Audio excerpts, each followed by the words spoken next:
এই সময়টা, আজকের এই প্রতিটি দিন তোমার কাছে চ্যালেঞ্জ। হার প্রতিদিন আসবে তোমাকে হারিয়ে দিতে, মুশকিল প্রতিদিন তোমার সামনে এসে দাঁড়াবে তোমাকে ভেঙে দিতে, কিন্তু তোমাকে তোমার সমস্ত মনোবল এক জায়গায় করে টিকে থাকতে হবে তোমার লক্ষ্যে, তোমার সংকল্পে। রাগে তুমি চেঁচাতে পারো, অনুমতি আছে। কষ্টে তুমি কাঁদতে পারো, অনুমতি আছে। কিন্তু তুমি যে পথে পা দিয়েছো, এই পথে তুমি হার মেনে নেবে, এই অনুমতি নেই। যদি প্ল্যান এতে কাজ না হয় তাহলেও হাল ছেড়ো না। বাকি 25টা লেটার তো আরো আছে, সেগুলো ট্রাই করে দেখো।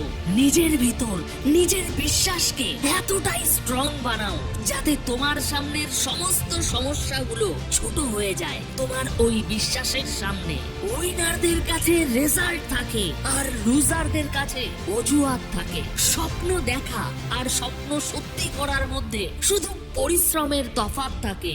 জীবনে অনেকবার এরকম হতেই পারে, তুমি যেটা চাইছো সেটা তুমি পাচ্ছ না, কিন্তু কখনো এটা হতে পারে না তুমি যেটা ডিজার্ভ করো সেটা তুমি পাবে না। তাই তুমি যা চাও সবই পেতে পারো, কিন্তু শর্ত একটাই, প্রথমে তোমাকে সেই জিনিসটার লায়ক হতে হবে। যারা কাল কাল করে বসে থাকবে তারা কালকে গিয়ে নিশ্চিত পস্তাবে, আর যারা আজকের ভরসায় চলতে শুরু করে দিয়েছে তারা কালকে গিয়ে নিশ্চিত ইতিহাস বানাবে। জিজ্ঞাসা করো না ভাগ্যকে যে সে তোমাকে কি দিয়েছে, প্রশ্ন করো নিজেকে যে আজ পর্যন্ত জীবনে আমি কি করেছি। জীবনে চলার পথ যতই কঠিন হোক কখনো হতাশাকে সঙ্গী বানিও না, কারণ সূর্য যতই তেজ হোক কখনো সমুদ্রকে শোকাতে পারে না। সময়ের কারণে আমি থেমে আছি, কিন্তু আমি এখনো হিম্মত হারিনি। পরিস্থিতির কাছে হার মেনে নেব এমন মানসিকতা আমি তৈরি করিনি। সবাই হোয়াটসঅ্যাপের স্ট্যাটাস বানাতে ব্যস্ত থাকবে, কিন্তু তুমি তোমার লাইফের স্ট্যাটাস বানাতে ব্যস্ত থাকো।